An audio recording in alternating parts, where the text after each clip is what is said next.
ओम साईनाथाय नमः। आज के इस वीडियो में हम श्री साई सच्चरित्र अध्याय 51 में छुपे कुछ बहुत ही रहस्यमयी और जरूरी तथ्यों के बारे में जानेंगे जो हर साई भक्त को अवश्य जाननी चाहिए। श्री हेमाड़ पंत जी जो श्री साई सच्चरित्र के लेखक हैं, उनके द्वारा साई भक्तों को यह आवश्यक जानकारी प्रदान करना चाहते थे जिससे मानव जीवन के कई कष्टों का निवारण हो पाए। श्री साई सच्चरित्र एक जादुई छड़ी की तरह काम करती है, जिसके पढ़ने से मानव जीवन के कई परेशानियां जैसे धन का अभाव, रोगों से परेशानी, सांसारिक उलझने, आध्यात्मिक अज्ञानता, कार्यों में विघ्न, ऐसे कई अनगिनत मानव कष्ट जो हमारे बस में नहीं होती हैं, उसे सुलझाने और दूर करने की क्षमता श्री साई सच्चरित्र में है। श्री साई सच्चरित्र सिर्फ एक पवित्र पुस्तक ही नहीं बल्कि साक्षात साई बाबा द्वारा लिखवाई हुई पुस्तक है जो उनके जीवन के हर पहलू और उनके अनगिनत लीलाओं का बखान करती है। श्री गोविंद रघुनाथ दाभोलकर जी, जिन्हें हम श्री हेमाड़ पंत के नाम से भी जानते हैं, साई बाबा के आशीर्वाद से एक माध्यम बने और इस पवित्र ग्रंथ जिसका नाम श्री साई सच्चरित्र है उसकी रचना की, जिसकी वजह से हम जैसे कई करोड़ों साई भक्त साई बाबा के कहे हुए वाक्य, उनकी लीलाएं, उपदेश और उनकी जीवनी को समझ पा रहे हैं और उससे कई चीजें सीख पा रहे हैं। वैसे तो हर मनुष्य को अपने पूर्व जन्मों का फल इस जन्म में भुगतना ही पड़ता है, लेकिन साई बाबा सदैव अपने भक्तों को कहते, अगर कोई भी भक्त अपने गुरु की पूरी श्रद्धा से उनका आचरण करे तो उन्हें इस जीवन रूपी घोर जंगल से आसानी से निकाल देते हैं गुरु। इसी ज्ञान को जोड़ देते हुए श्री हेमाड़ पंत जी ने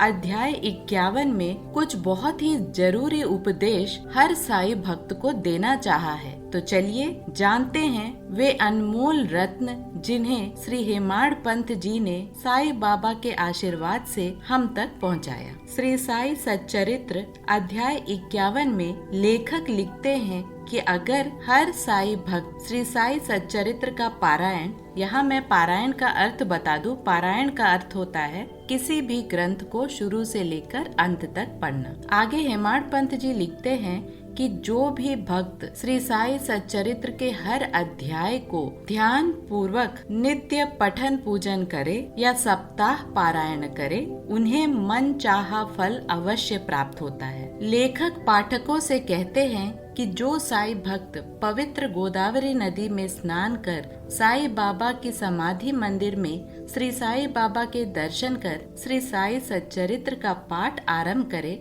उन्हें तिगुनी आपत्तियां दूर हो जाती। या अगर आप शिरडी अभी नहीं जा सकते तो हर गुरुवार के दिन साई बाबा के मंदिर या साई बाबा के घर में पूजा के बाद भी श्री साई सच्चरित्र का पाठ करने का संकल्प आप ले सकते हैं। इस पारायण को साप्ताहिक, मासिक या रोज किया जा सकता है, लेकिन अगर संभव हो तो शिरडी जाकर अगर आप बाबा के दर्शन के बाद पारायण करें तो आपको 3 गुना मन चाहे फल की प्राप्ति होती है। अगर आप पारायण के बारे में पूरी जानकारी चाहते हैं, अगर पारायण के संबंध में आपको कोई भी जानकारी चाहिए तो मैंने उस पर भी एक वीडियो बनाई है, आप उसे चेकआउट कर सकते हैं। ऊपर आई बटन में और डिस्क्रिप्शन बॉक्स में मैं उसका लिंक दे दूंगी। पारायण से संबंधित हर डिटेल आपको उस वीडियो में मिल जाएगा। साई बाबा के कथाओं का श्रवण यानी कथाओं को सुनने और उसे दूसरों के साथ साझा करने से भी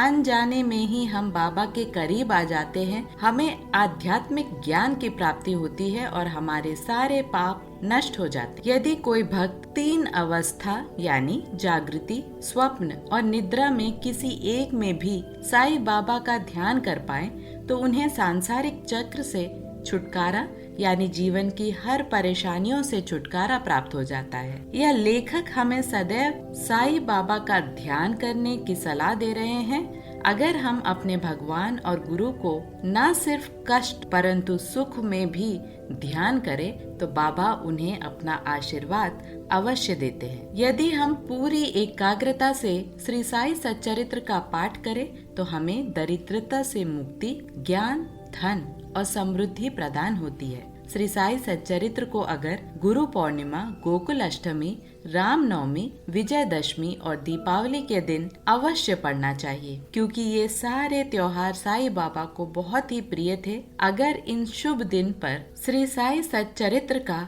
पारायण किया जाए तो बाबा अति प्रसन्न होते हैं। यदि ध्यान पूर्वक साई भक्त केवल इसी ग्रंथ का अध्ययन मात्र कर ले तो उन्हें सुख की प्राप्ति, रोगियों को स्वास्थ्य, निर्धनों को धन, दुखित और पीड़ितों को संपन्नता मिलती है तथा मन के समस्त विकार दूर होकर मानसिक शांति प्राप्त होती है। आशा करती हूँ कि आप श्री साई सच्चरित्र का पारायण यानी अध्याय 1 से अध्याय 51 तक अवश्य पाठ कर बाबा की जीवनी को जानेंगे, उनके अनगिनत लीलाओं को समझेंगे और अपने जीवन की कई परेशानियों को दूर कर पाएंगे। बाबा का आशीर्वाद भी प्राप्त कर पाएंगे। अगर आपके मन में कुछ भी शंका या डाउट हो तो हमें कमेंट सेक्शन में जरूर लिखिएगा।